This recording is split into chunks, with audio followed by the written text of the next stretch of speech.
Okay. Hi, guys. Hey, Derek. Hi, Go Emily. ahead. How are you? I'm doing good, thank you.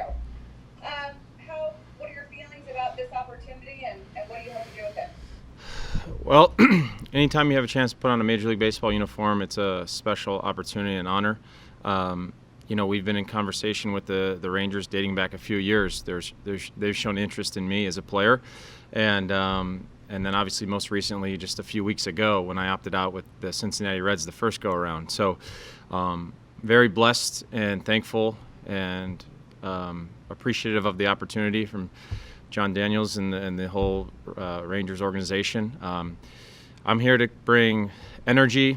I'm here to bring versatility, grit. I play the game hard. I love this. I love to play this game, and I'm like I've always played in my career, and like I've always tried to do is just help the team win it any chance I can. What is it about this team that you feel like is a good fit for you and your skill set?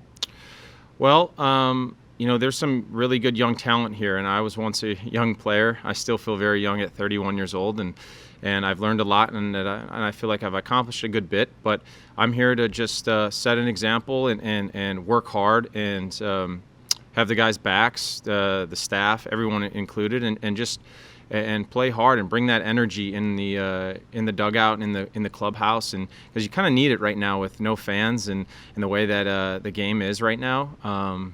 You need a little bit of that spark and that edge, and that's what I've always brought to the ballpark each and every day. So hopefully I can add that right away. This game for a while, do you work through those awkward moments when you come into a clubhouse and you're playing instead of someone else, but they're your teammates? Is it an awkward situation? How do you handle those situations? It takes every single person in an organization to win a baseball game, not just the 28 on the field or the staff in the dugout. I love it. Someone's got their dog. Beautiful. Sorry. No, it's all good. And front office, it takes the clubhouse attendants, it takes the traveling secretary, it takes every single person in this organization to win. And so there should be no awkward moments. It should be everyone is committed to doing their part to win. And if I'm not in the lineup that day, there's something I can do to help the team win. If it's talking to some of our hitters of guys I've faced over the last 8 years of my career, or talking to Jeff Mathis, who I go way back with the Marlins, about preparing pitchers or talking about guys. There's just a lot of ways that just not getting the big hit or making the dive and play or that pitch or something for guys. There's a lot of ways to win and help. And so, for me, I just I understand that, and I'm prepared to do it in each and every way, every day. Is there a certain level of, I guess, maybe added, I don't want to say pressure, but desire to make the most of opportunities because it's a shortened season, opportunities are going to be limited, to maximize those maybe even more so than you would have previously? Not at all. I've kind of taken the mindset, I stay in the present moment, whether you're playing 60 games or, for me, 45 or 42 or whatever it is, or 162, you play one game at a time. And so really, if you can stay present, and that's the biggest and most important thing, I feel like, in this game, as far as awareness, being in the present moment, being where you need to be and where you want to be when the time is right, which is not right here and now. I think you'll take advantage of the opportunities. You'll make the most of them. You can't get too far ahead, and obviously you learn from the past, but you can only take care of the here and now. Thanks, Derek. Appreciate you. Thank you, Emily.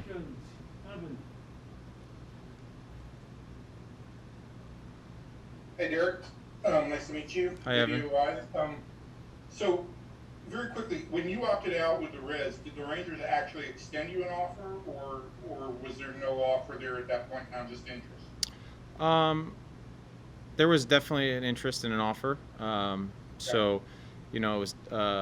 was a tough decision. I had a few teams, obviously, that I wanted to think about and mull over, and we are here and now. I was just talking to my agent this morning, and it's I've always stayed on the path. Now the path has gone this way, that way. He's taken detours, gotten off, gotten back on. But I've always stayed on the path, and I've always believed and I've always knew that an opportunity would present itself, and that I'd be back right where I belong, helping a Major League Baseball club. Because that's what I've always known I can do, and that's where my value is. And so I'm just very fortunate that it came full circle, and a couple weeks later, the opportunity was still here, and was able to take advantage of it. And I'm guessing when you opted out with the Cubs, there was also interest from other clubs too. Absolutely, yeah. With what's going on in baseball right now, and the amount of injuries and positive tests, and just overall need for good quality players, there was quite a bit of interest. But I'm a pretty loyal person. I really trust in loyalty and communication. And from the very beginning, the communication here amongst the front office, and even I talked to Woody weeks back in between the transition from the Reds to the Cubs, and I really enjoyed the conversation and the message. And so fast forward a few weeks, and here we are. I'm sitting before you, and I'm thrilled about it. Have you talked to Jordan Lyles since the home run last year? There were a lot of home runs last year, so he was probably the one guy that I didn't want to really hit one off of that badly on the Pirates, but I haven't seen him yet. So hey, I've run into some players or some pitchers along the years that I've hit some good home runs off of, and Max Scherzer said it best. We were at a party once, just in the off season, and somebody tried to stir it up. And then they're like, what do you think about when Dietrich hits one and he looks at it or does this or that? And he's like, hey man, this is baseball. He gets me sometimes, I get him. And I was like, that's a professional right there, and that's how he goes about his business. So that's kind of how I always went about it. I love to play the game. I never try to disrespect anyone. I play it hard. I got my teammates' backs, and we have fun doing it. Perfect, man. Thank you. You got it. A few more. Go ahead, Alex. Derek, you and Jeff Mathis were teammates for 4 years in Miami. How close were you with Jeff? So, I like the headband, by the way. You got sporting the headband. You just come from a workout. I can dig that. So, Jeff was a veteran leader, just like he is here. So I just found out he's got the nickname Captain around here, which makes sense because he was basically the captain in Miami, but we just didn't call him that. It was between him and Martin Prado. So.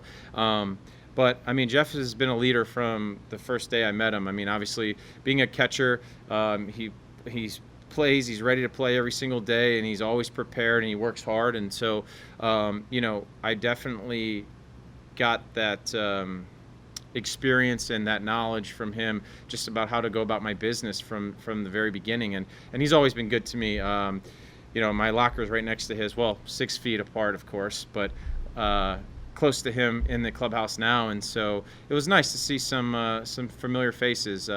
Baseball is a small world, and you play it long enough, you start to know a little bit about everybody, or somebody in every clubhouse or staff, and so it was just nice to see him, and it just helps the transition a little bit more. Thanks, Derek. You're welcome. You more, TR. Derek, you said this to Emily, and I'm trying to rack my brains. I remember writing your name before.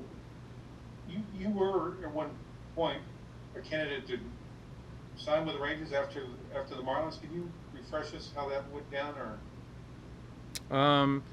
So usually that goes down with John Daniels, the GM, will reach out to my agent and see what kind of interest I have in coming there, and then there's some talks and negotiations, and that was a few years ago, and I just chose the path to go to the Cincinnati Reds at that point. But there was interest a few years ago, and clearly there was still interest. So, very fortunate for that. So that's pretty much all I can really divulge on that. Is just typical off-season conversations. Yeah, that's okay. I do remember that. Okay, thank you very much. No problem. Anything else? Levi. Just like a question we asked a bunch of players back in early July, but between the time that you spent off, that everybody spent off recently after the Cubs, what is your sort of workout routine, and where have you been keeping yourself active? The reason I ask is a pretty quick transition from they signed Derek Dietrich to he's in the big leagues. So just as far as like keeping yourself ready to go, how's that going? Well, one thing that I think anyone can vouch for me, whether they've played with me or coached me or managed me, is I'm always prepared each and every day, and I work very, very hard to stay ready. I got a funny question back when I came back with Cincinnati. Like, how do you stay in shape, or how do you get back into baseball shape? And my answer was, you never get out of shape, and I truly believe that. I've never been out of shape a day in my life, so I made do with what I could as far as safe ways of training. I worked in baseball fields by myself, doing some one-hand drills and drills up against cages, and anything I could do within the guidelines to stay ready and keep my body ready. And then, I was getting at bats, obviously with Chicago and even with Cincinnati at the alternate sites. And when I opted out and I came here, I knew that it was going to be a quick transition because of the need, and also because I was ready. And I think they knew that. They saw me one day, and here we are. So it's just about that the pride of being ready, being available, and just having it all come to fruition, and ready for the manager to just be ready to put my name in the lineup whenever and wherever. So. Welcome. All that sudden impact. What was that night for you like to help your team in your first go-around? Well, I was standing there thinking in the bottom or the top of the ninth. I think we talked like 3 hours prior, and I was like, well, I want to have an impact and help this team win in any way. And I think I had an impact last night cheering my butt off, even though I didn't get a chance to get in the game. And I saw Todd, a veteran, 10-plus years, in there pumping everybody up throughout the game.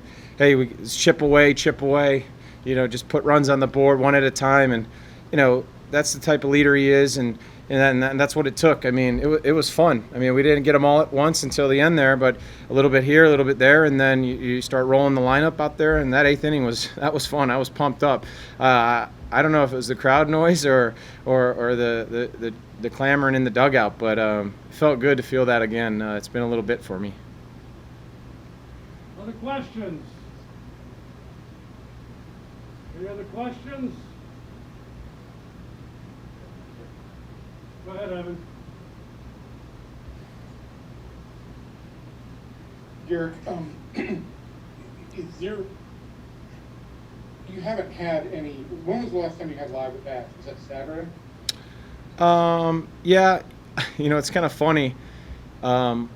We had to sign I had to sign a minor league deal, which obviously I've done it the last couple years, but I had to do it in order to see some live at bats, whatever the first day I was here, just so I could get some work in, because it had been like 2 or 3 days for me, and so I got a chance to hit at the ballpark a couple days ago. But I've been very dedicated to my routine, to my work in the cages, and just my approach. And obviously at bats are important, but just the confidence and the preparation, when that meets opportunity, then beautiful things happen. So just trying to keep that mindset and keep going.